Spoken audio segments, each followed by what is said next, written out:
IVM. This episode is powered by Storytel.in, and the book I'm recommending this week is To Kill a Mockingbird by Harper Lee. It won the Pulitzer Prize and has now become one of the best references to classic modern American literature. Guys, you should definitely check out this book. The characters and story have been lightly influenced by the author's own childhood observations and memories of her neighborhood and family in Monroeville, Alabama. Use the Storytel.com/IVM link to get a 30-day free trial as opposed to just a 14-day trial. You've tuned into a show called Mr. and Mrs Binge-Watch, and you were expecting a spoiler-free episode. So there are many spoilers on this episode. Kripya dhyan dijiye.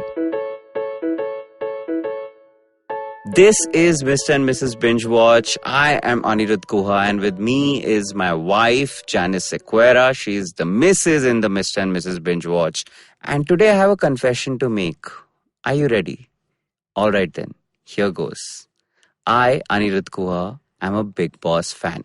Yeah, guys, I am not going to hold back anymore, and I am done with the pretense of being this guy who only binge watches stuff on Netflix and Amazon. This is a truth about me you had to learn at some point. Janice and I are closeted Big Boss fans. There, Janice, I said it. Do you have anything to say about it? Actually, I've not been very closeted about it. I mean, I know you've been hesitant to sort of admit to people that you watch Big Boss, because the last 2 seasons we have watched it. Hesitant to admit, matlab, I don't seek out people to have a very I do. That's what I'm telling you. Conversation about Big Boss, if that's what you mean. I do. I totally. But it's not like I'm leading this secret life where people don't know that I watch Big Boss. When the curtains are drawn and the light is dark and no one is watching, you watch Big Boss. Are we still talking about Big Boss? Oh yeah, that could be many other things. But yeah, man, I mean, look, Big Boss is fun. I don't care if people are judging us right now, especially those who are coming in thinking that these guys are going to pimp a nice Netflix show today. No, guys. That also we will do, guys. But No. I mean, there is no reason to judge us for liking Big Boss. I mean, we are the same people who admitted to also loving... What we've made other confessions on the show? Which is the other reality show? I don't remember this. What does Heidi Klum say? Project Runway. So, I mean, we clearly have a thing for certain kinds of reality shows, though I feel like Big Boss... But look, Project Runway was like a phase. Now I'm over it. I don't know if I'll watch the new season when it comes out. Big Boss, I think, is like that... how do I say it? You know, they make leave your brains at home kind of movies. This is leave your brains outside the home kind of a show. Yeah, and I like the fact that for that 1 hour that we're watching, and we... so, Ani and I have this thing. We don't have a Tata Sky subscription, unfortunately. So, we catch up on all the episodes the next morning on Yeah, it's Woot. not unfortunate. It's planned. So, we watch the episodes very loyally on Woot. And I like for that 1 hour that we don't really have to think. We can literally tune out everything and just focus on these 12, 13 contestants who've been paid to go inside this house and just create tabahi. Look, there's a lot of things working against Big Boss, right? Like, for example, there is just needless screaming and shouting happening all the time. And let's be frank, this is an extremely crass show. And I think the point is how much you enjoy or dislike Big Boss depends on how much cringe you can deal with in a certain night. So you're saying our tolerance for cringe is very, very high at this point? I think that it's the only cringe that I can deal. It's the same amount of cringe we felt when we were watching like Roadies back in the day, right? Like when Roadies was still cool. Like, I mean, it's not like at any point we bought the reality aspect of it. But I think Big Boss is at the end of the day an extremely lowest common denominator sort of a show, but I still feel that there is some thought that goes into it. It's not that random. No, I'm going to go out on a limb and say this because I know there's always constant conversation, just like how for years people would be like every cricket match is fixed.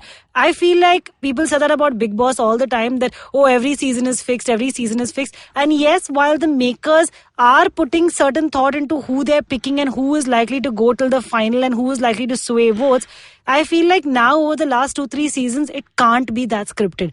I'll tell you why. Because now Big Boss... This is turning into a review of Big Boss. Oh my God, it's turning into a real like conversation. A real in-depth, anyway, I want to hear your analysis now. I'm just saying that now the show has gotten so popular and the nobodies who've gone on the show have gone on to earn so much money. Because guys, why do people go on Big Boss? Everyone goes on Big Boss because you know that even or kuch nahi to at least all the smaller cities, smaller countries, may someone or the others calling you for a ribbon cutting, for some event, to dance, to show your face at some place. So now Big Boss as a format has made its contestants and ex-contestants so much money that people are genuinely going in there to only create all this nonsense, all this cringe-worthy content. So now the producers don't have to work as hard as to create this nonsense. That was always the case. There is a kind of reality TV which is supposed to be a little exploitative, supposed to be loud, supposed to be cringy. In fact, it revels in the fact the more cringy it gets.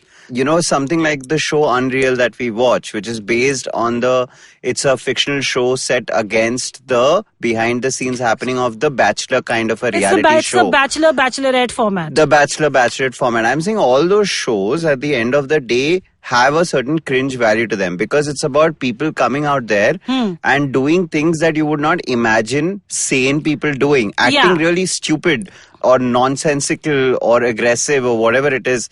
But what I like about Big Boss is the fact that I feel like whether it's scripted or not, it manages to pack in a certain amount of entertainment within the 40-minute episode that it does every week. And I think Big Boss is also one of those things that if you've never watched an episode of Big Boss, or if you're somebody like me who in the first 6-7 seasons, turned my nose up at Big Boss and, I was like, ho hi nahi sakta, I can't ever sit through an episode of Big Boss. And then I think you and I watched one season diligently, not the last one, maybe the last one. No, the Gautam Gulati season is what really got us. So that was what, 4-5 years ago? That was 3 years ago.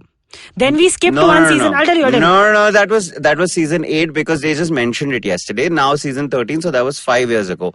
But what I'm saying is that when you watch it diligently for a week or two is when you begin to understand the method behind the madness. Yeah. And the thing is also people are now watching this show so obsessively. The contestants themselves, it's like they already know what they're going to do, what their role is going to be. That's what I mean when I say that the producers and the writers don't have to work so hard anymore. They don't need to script it because people are already going in there with their own agendas. No, that's what I'm saying. I think reality shows, anyone who's going to a reality show has to he has to keep his self-respect at home.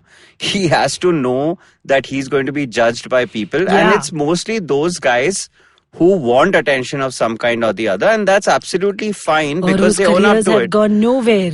I mean, if you remember when we used to watch Roadies, more than Roadies, the episodes, what used to be most fun are the Roadies auditions, where people used to come and just do all stupid, weird kind of things. I used to only like the audition phase purely because also Raghu used to take their case so badly. I mean, that was also... there was some voyeuristic pleasure over there, guys. I mean, there's no lying about it. Now, of course, when you look at those shows... But actually, more than Roadies, I enjoyed the spoof that MTV did of Roadies. I don't remember what it was called, but the guy who played Raghu was amazing. He was way better than Raghu could have ever been. But having said that, our big secret is out. Janice and I are following season 13 of Big Boss really closely. This season has this crazy amount of madcaps in the house once again. Led by Toxic a lot Gunda. of them are TV actors. There's Siddharth Shukla, there's Rashmi Desai. There are people who I didn't know were TV actors, but who... this is another thing about Big Boss, right? I watch Big Boss and there are these people who come in and there are these huge celebrities and I know nothing about them. And it just gives you an interesting perspective because you see how they behave, right? Yeah. They carry that privilege with them. They know that they are popular and you're thinking, tu hai kaun? But one of the things you need to actually know is because I was reading up on this. So everyone who goes into the Big Boss house, now the mandate is that you have to have, months before you go into the house, have built a social media team. Okay, which is also not just building your own account, but they're also building your fan accounts and support accounts because those are the accounts that are going to carry you in through voting, through all those moments and this and that. So the other day, I mean, I was on Instagram and of course we were watching this very highly volatile episode of Big Boss together where Siddharth Shukla, of course, his 10th episode where he completely lost his cool and, went around beating people up or screaming and shouting at people. And I put out a bunch of posts and I had no idea of how popular Siddharth Shukla is because suddenly Siddharth Shukla TV actor. Fan pages. He doesn't even have to be on Big Boss. TV actors are huge. I know, but I'm just saying in fact, when I was writing POW for Star Plus, every night I realized that for the first time that if you write a film or a web series, you are going to get some sort of feedback. I'm sure even social media star gets feedback on social media, but it comes with a certain, sort of a window, right? Yeah. Because it's like when that film or show is being talked about. POW on Star Plus, which was just a 100-episode show, for 100 days, every single day, there was, Instant I was feedback. being tagged by audiences, and it's like TV fans are at a different level. So, I mean, POW was a finite show, but I'm saying the kind of shows that these guys do, dailies, which run on for 3, 4, 5 years. I mean, their fan following and TV reaches more households than any piece of cinema or any web show could. For so sure. I am not at all surprised that these guys. It's just that it's a world that you and I may not be so familiar with because we are. No, of course I knew tuned that out of Siddharth it. Shukla is big, but also the thing is that because there's so much support accounts, like fan accounts, fan pages, accounts dedicated to Big Boss, suddenly it's like, oh, you feel like they're bots, but they're not. They're actually sending you DMs and commenting. No, and absolutely. Sending you... Look, and no show would be running in its 13th season if people weren't diligently watching it and, act and be involved in it and being invested in it enough to go after other people. I'm sure, there would be like wars breaking out between fans of war. I'm saying war as if there's this dramatic there are heightened actual thing. wars, okay? But Twitter wars it's happening. Twitter wars, right? So Yeah. it's like people are...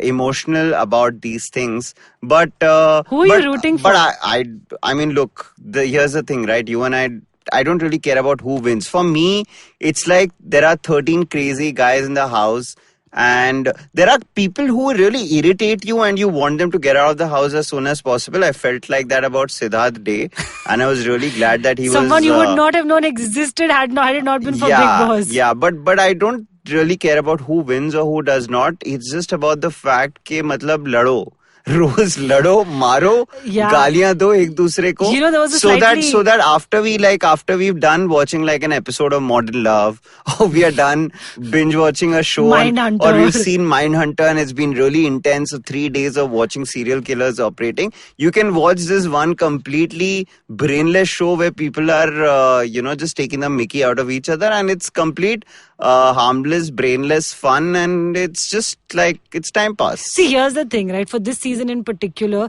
like for last season, I was like anyone but Srishant. This season, I'm like anyone but Siddharth Shukla should win this damn show. I don't really care who because wins. Otherwise it's too predictable. Who cares about the winners? Who remembers the You winners? don't remember Gautam Gulati winning? Did he win? Yeah, he won. So I don't remember. And it was so predictable. And what happened to Gautam Gulati after that? Who cares? But that's what I'm saying. It really doesn't matter. Big Boss is enjoyable for as long as it lasts. Who wins, who loses is irrespective. On that Zen note, we shall take a break and come back with this week's show, which we plan to speak about in great detail and in a lot more detail than we spoke about the new season of Big Boss. Stay tuned. Hey everybody, welcome to another awesome week on the IVM Podcast Network. If you are not following us on social media, why the hell aren't you? It's about time that you did. We're IVM Podcast on Instagram, Facebook, and Twitter. We also got some really great news about Paisa Vaisa. Anupam Gupta, our host, we couldn't be prouder of him. His show has won the award for the best business podcast at the Asia Podcast Summit. Couldn't be happier, couldn't be prouder. Definitely check it out if you haven't heard it. It is an award-winning podcast now officially. I also would like to thank our sponsors this week, Storytel and Intel. Sponsors make this possible, so please support our sponsors, tweet at them, tell them that you're happy that they're sponsoring the podcasting space. We're excited to announce our new show, Storytellers and Story Sellers, hosted by Vineet Kanabar. Every episode, he talks to two guests, one from the creative side and one from the business side of the entertainment industry. This week, Vineet is joined by Executive Creative Director of TVF and storyteller Saurabh Khanna, and Chief Strategy Officer OML and story seller Tarun Tripathi. Together, they break down what goes into making a branded web series. Tune into new episodes every Thursday. On Cyrus Says, Cyrus is joined by Utsav Memoria. Utsav is the host of our new show and one of my favorites on the network, Postcards from Nowhere. He and Cyrus have a really interesting conversation about Utsav's fandom of Cyrus. Also, they talk a lot about travel and Utsav's recent marriage. Two of our shows reached their 50th episode this week. On Pulyabazi, Pranay and Saurabh talk to Nidhi Gupta, who researches and teaches behavioral economics. They discuss insights from Nobel laureate Daniel Kahneman's classic, Thinking Fast and Slow. And on the 50th episode of Paperback, Rachita and Satyajit talked to the best-selling author Ashwin Sankhi about his perspectives on mythology, history, and writing historical fiction. On the Filter Coffee podcast, Karthik is joined by CEO and Managing Director of Fireworks, Sunil Nair. Sunil shares his insights about Fireworks technology, his time at Alt Balaji, and differentiates advertising for an OTT platform versus television. On Advertising is Dead, Varun is joined by Tess Joseph, a renowned casting director. They talk about her journey in the film industry. On Mr. and Mrs Binge-Watch, Janice and Aniruddha discuss the pros and cons of the newly launched Apple TV Plus service and review some flagship shows on the platform. This week on Edges and Sledges, Ashwin, Varun and DJ talk about the first India versus Bangladesh test and IPL transfers. On GabyCD, Sunetra and Farad talk about how they face discrimination as kids for choosing to do things against gender norms. On Postcards from Nowhere, Utsav, who is on Cyrus this week if you have forgotten, talks about witnessing Kerala's famous martial art, Kelari Pattu. And with that, let's get you on with your show. All right, we are back, and from having spoken about that amazing new show of the year called Bigg Boss Season 3, we are moving on to a slightly average show, mediocre show in comparison, called Succession.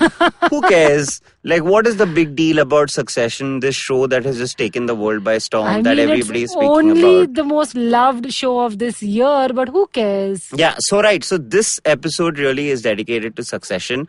It's not a show we have not spoken about earlier. In fact, Janice and I had done an entire episode on corporate dramas, corporate greed. We had spoken about Billions, starring David Lewis and Paul Giamatti, and in the same episode we had also spoken about the first season of Succession, because when we had then recorded the episode, the season 2 wasn't out yet. And of course, I mean, one of the first few things that drew me into Succession, I remember, was the fact that Adam McKay, the writer and director of The Big Short, had directed the pilot of the first season. And I remember watching it and being completely engrossed into this world that had been created by writer Jesse Armstrong and the way it had been directed by Adam McKay, because, you know, he used a lot of those techniques that he used in The Big Short. Like, for example, the camera sort of zooming in all of a sudden, so that quick zoom, and also the way he shot Wall Street in the film. I saw a lot of that in Succession as well. But that was right at the beginning, right? When we weren't really familiar with the world of the show. It was your first entry into the world. And I remember that pilot being extremely tight and well shot and being very engrossing. And of course, Succession was one of the best shows of last year. But I feel like this year it's just gone to another level altogether, don't you think? It's gone to a mad, crazy level. I mean, I feel like, you know, we already watched when we watched the first season of Succession, we already knew that this is a show that, come what may, we're sort of going to be following unless the second season is a complete disaster.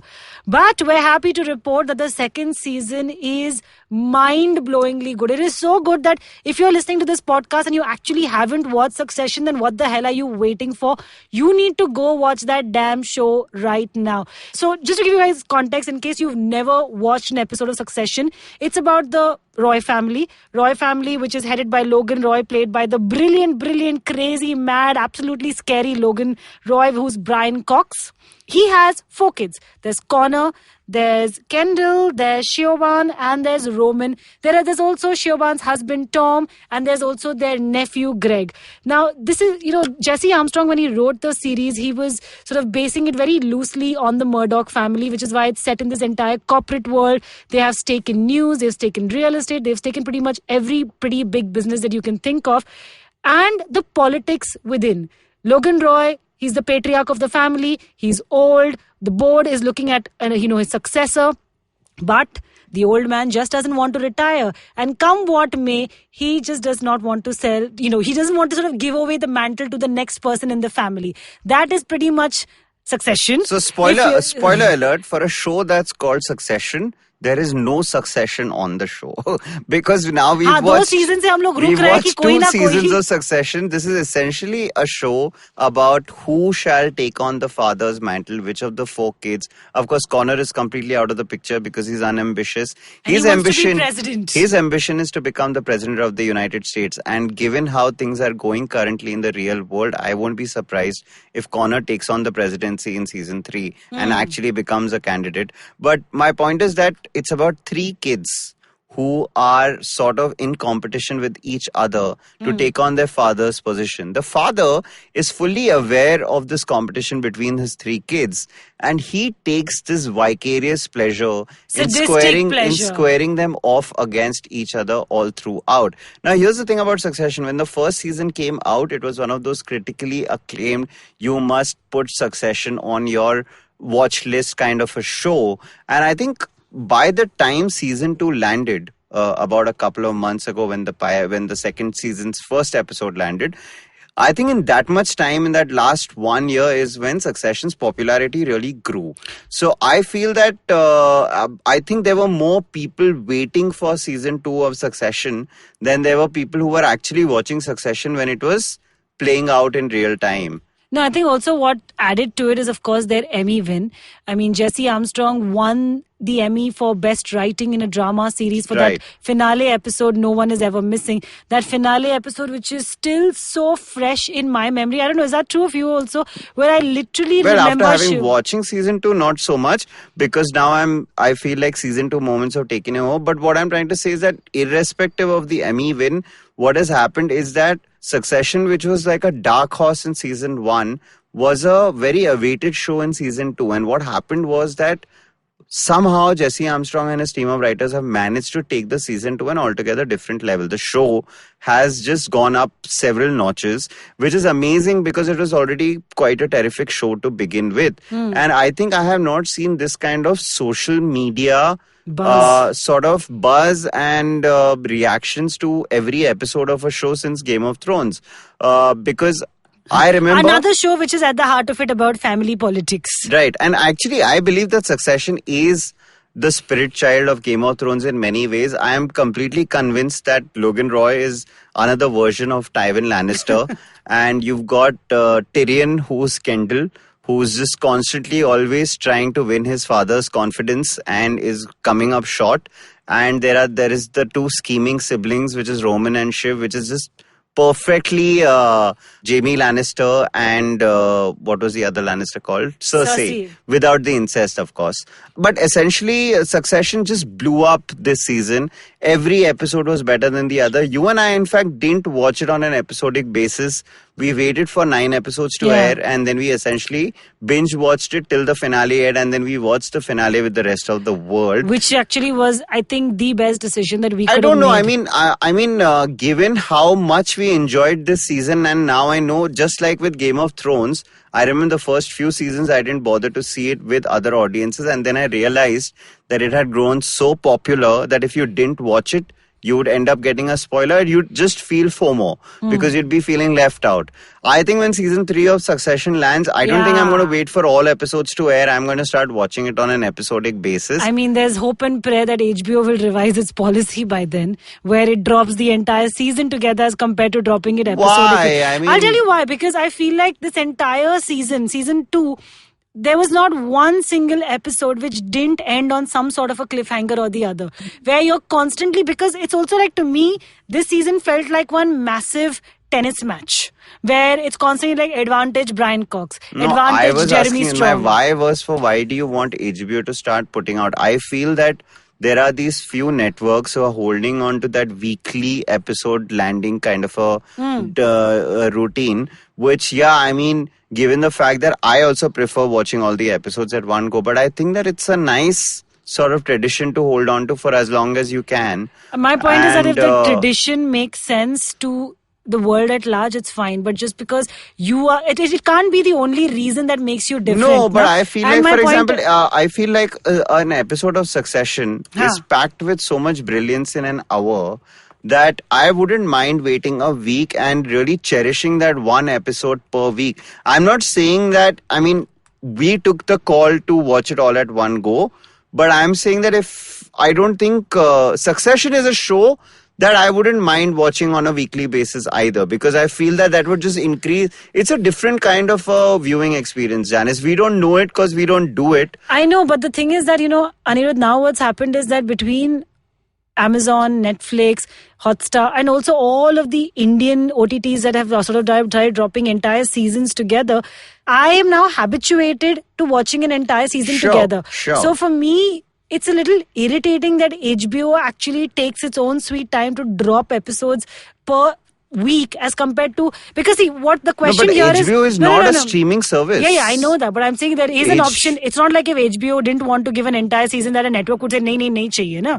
There's a different pricing charge and there's a whole thought process behind their model, which we have discussed again in great detail. It's got to do with the fact that streaming services put their episodes out at one go, and there are certain cable networks and who want to hold on to the thing. They don't know for how long they are going to be able to do it.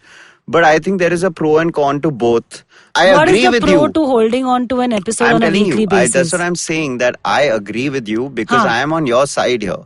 You and I do binge watch shows, but I'm saying there is a charm to watching an episode and then indulging in a week-long sort of either a conversation or waiting or anticipation, which increases. So I'm saying that we will only have that experience when we start doing it. And there are certain shows that we don't wait for to see. I mean, when Americans was airing, we would not wait for the American season to end. We would watch it as and when Hotstar dropped an episode.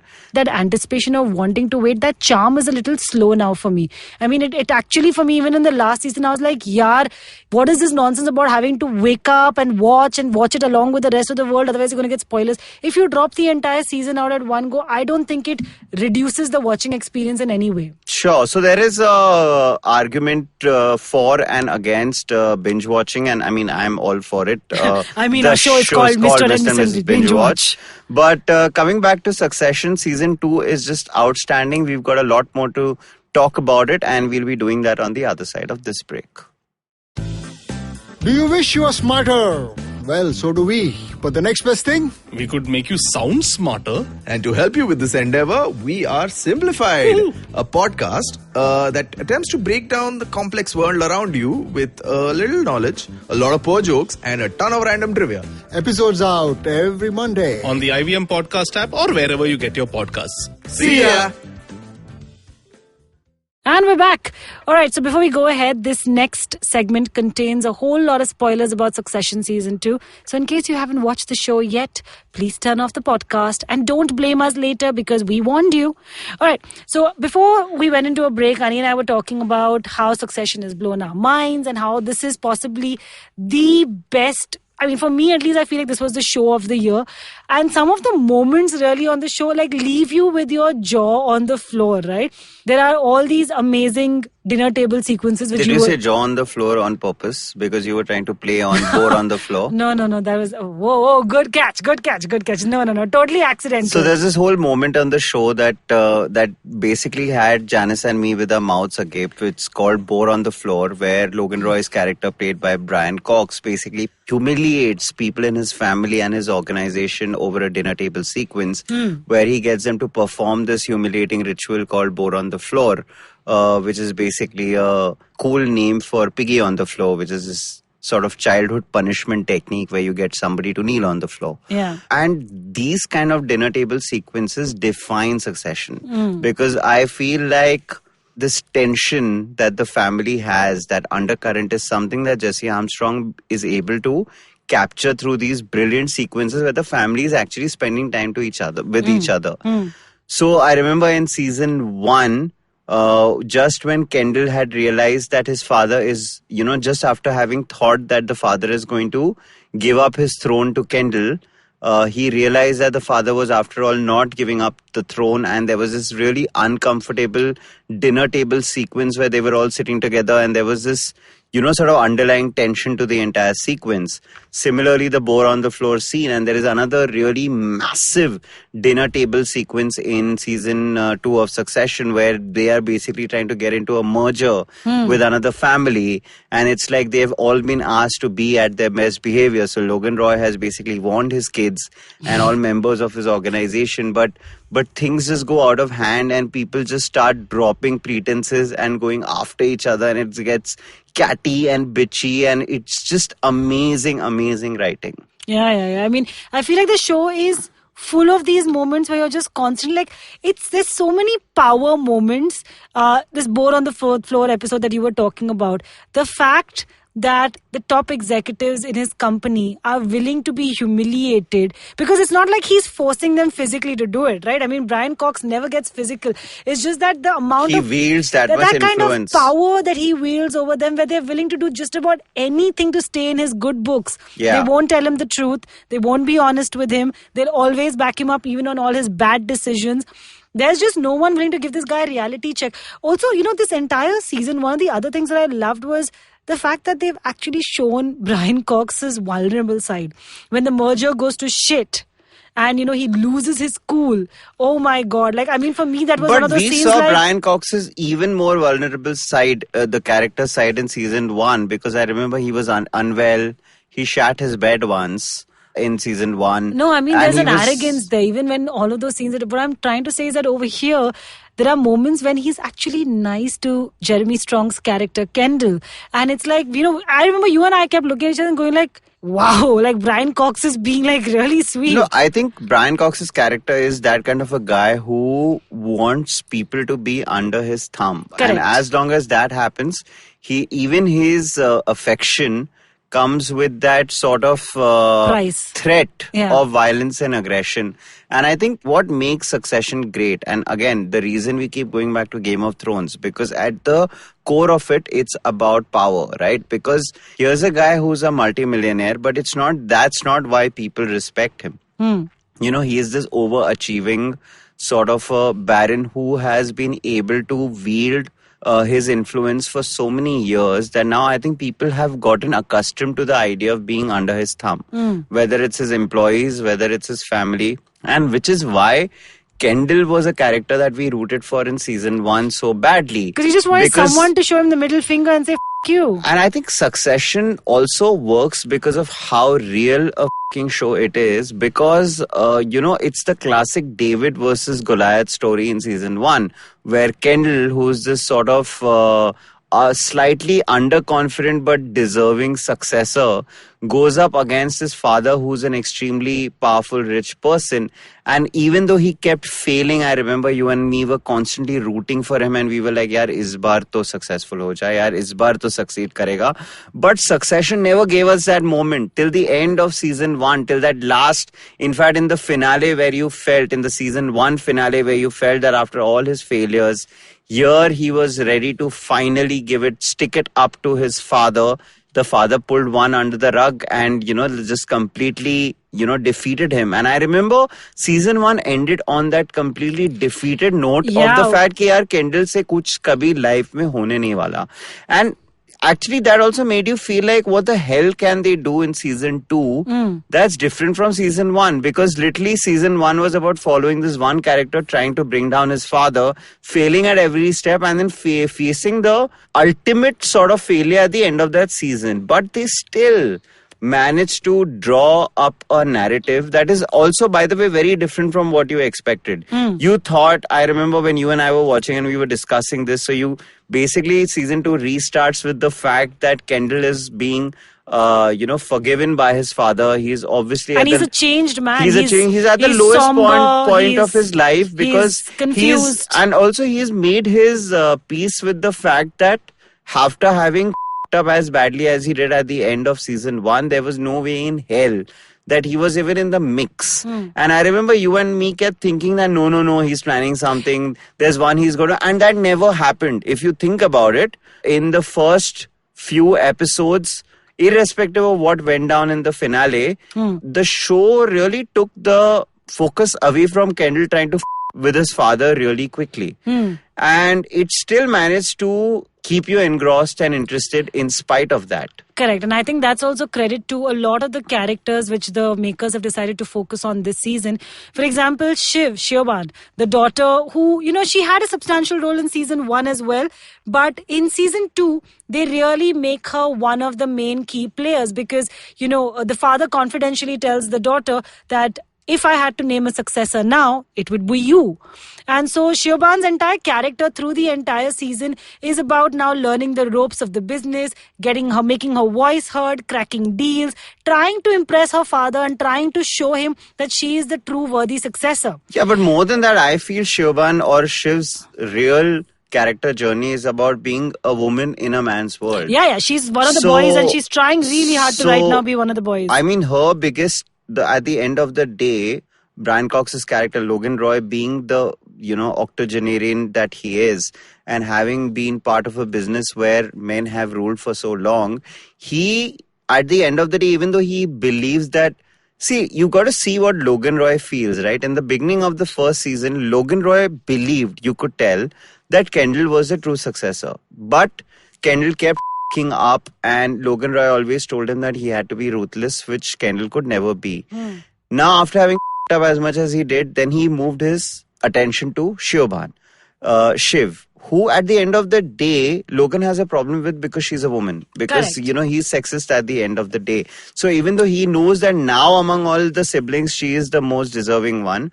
So we really followed Siobhan's arc this season the way we followed Kendall's arc the last season. So she actually became the most important sibling in terms of screen time, in terms of a character arc. Whatever happened in the finale and the way Kendall basically bounced back was like, that's like a different, we can do an entire episode out of that. My God, that was like one of those like TV orgasm moments. But where I he think finally does it. But just Ani and I remember we were watching, it was so late at night, we were screaming in our houses. Yeah, but just to finish that point, I think Sarah Snook as Siobhan Shiv Roy was the performer of the year for me. Just how it was Kendall last year. It was Shiv for me this year. Jeremy Strong last year. It was Sarah Snook for me this year.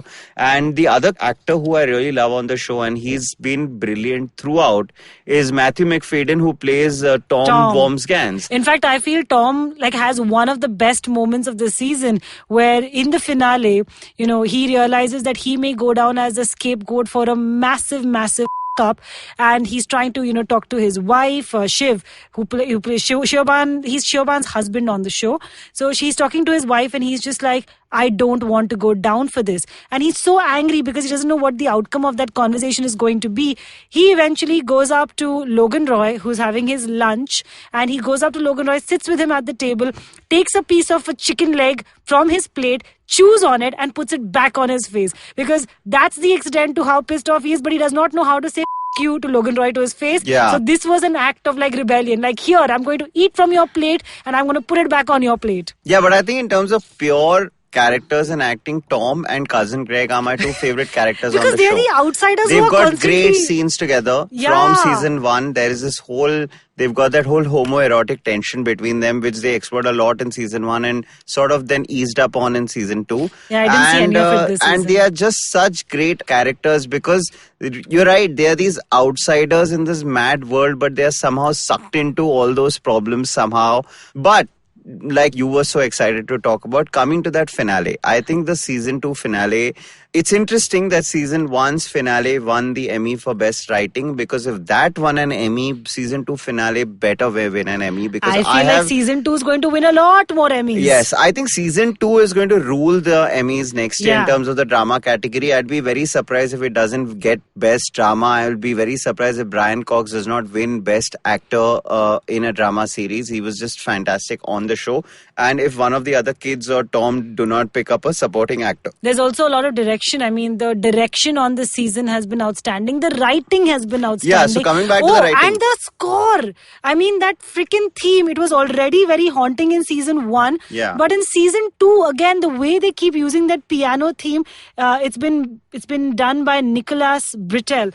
I mean, that theme has now been written about how it just gets stuck inside your head and you can't get rid of it. So here's a fun thing to do. Just go online and type onto YouTube and type Succession theme and royal family. Someone has edited the entire Succession title sequence to images and videos of the British royal family, and I think that is the most amazing thing out on the internet right now.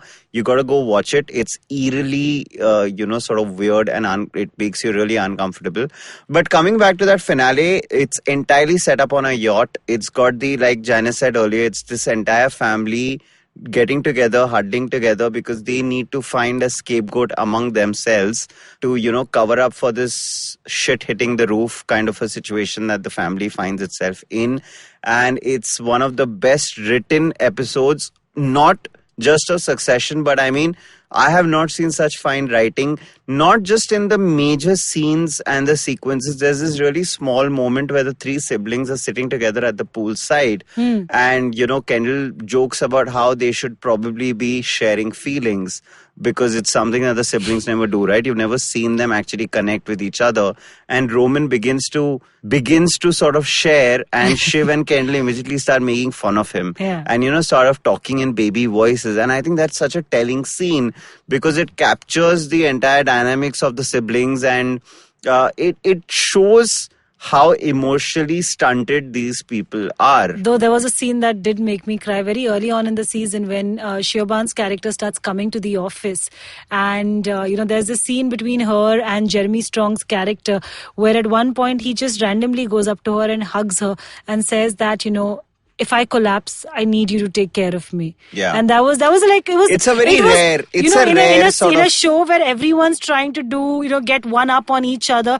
It was one of those rare, emotionally authentic scenes where you actually feel like, oh, okay, these siblings, beneath all the manipulation, beneath all the power games, there is some genuine love for each other. Yeah, on any other show, that would have been an average scene. On This Is Us, that would have been like the 10th weakest scene of the week. 100. Hugging is the basic. But on Succession, that is like a big moment. You're absolutely right. But Succession is just one of the most fantastic shows out there. Season 1 was great. Season 2 is even better. We spent all of Season 1 hoping against hope that Kendall comes out on top. In Season 2, you didn't see or feel like Kendall was even interested or ambitious enough to get back to the top spot. But the finale, just once again, it's amazing that the same set of writers can pull the rug from under your feet twice in a row. It has one of those, I think it has one of the best endings I have watched in a TV show ever. In fact, it's so perfect that if Succession was never to come back and to never have another episode or another season again, I would be completely okay with it because the last 30 seconds of season 2 of Succession is so goddamn perfect. It's almost like it's too perfect for it to ever get better. Of course, as a fan and somebody who's involved and invested in the show, I would love to see another season of the show. But if it was never to have another season, I would be completely fine because that season 2 ending was friggin' perfect. I fully disagree with you. I can't wait to see how Logan gets back. So you don't agree with Kendall. me on the fact that it was one of the most perfect No, it was a perfect finale. endings ever. It was a perfect So finale. you are saying you can't, you don't agree with the fact that you can't wait for another season. I want more episodes Yes, of this. I didn't because say I'll tell you I why. didn't say I don't want another season. I am saying that if for some reason tomorrow the show gets cancelled, it will be fine because there has never been this good an end of any show. In many ways, the story has ended. Because the show was always about Kendall giving it back to his father, failing for episode after episode after episode, then not wanting it, and then being able to do that at the end of season 2. And it's not just that. It's not just about Kendall giving it back to his father. What makes it perfect was Brian Cox's expression at the end of season 2. Yeah, he was finally proud of his son. Because it was about the fact that it was almost like he was setting his son up for that big moment where he sticks it to his father, and it's almost like the father takes vicarious pleasure in being by his son because that's what he's always wanted him to do. Basically, in his weird thinking, he's finally manned up. That was Janice and me on Succession. And if you like this podcast, don't forget to check out other interesting podcasts on the IVM network. You can listen to us on the IVM Podcast app or ivmpodcast.com. You can also follow us on our social media. We are IVM Podcasts on Twitter and Instagram. And if you want to reach out to either Janice or me, Janice is at JaniceSec85 on Twitter and on Instagram. And I am at Anikuha on Twitter and Instagram. We'll see you next week. Bye.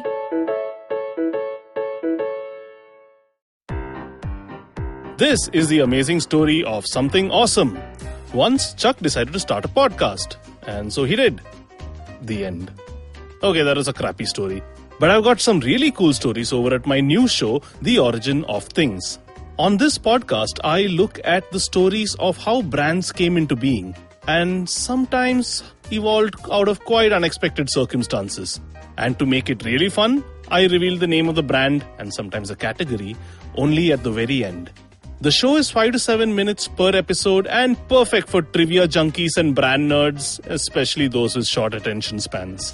New episodes out every Wednesday on IVM Podcasts app or website, or any podcast app or site that you happen to prefer. End of story, they lived happily ever after. Remember the last vacation you took? What about the one you took 3 years ago? Okay, how much do you really remember? It's a question I've asked myself often over a decade of traveling the world. Hey, I'm Utsav and I do not travel the world for a living. I have a full-time job and responsibilities, but I have made traveling the world a priority. Priority enough that I negotiate extra leave in my job contracts, obsessively track my frequent flyer miles, and I'm willing to take off at the sight of a cheap ticket. Yes, I am cheap. I have lived and worked in 3 countries. I understand human behavior for a living, and these experiences have given me unique insights into places, people, and culture. With over a decade of travel behind me, I increasingly realized one thing, that we cannot see everything. So whatever we see, we must see deeply. Because as the film of memory decays, the imprints which will stand the test of time are the ones felt by the immersion of the senses, not by fleeting encounters with them. Postcards from Nowhere is an immersion into the world of slow travel, one story at a time. Tune in every Thursday on the IVM Podcasts app, website, or wherever you get your podcast from.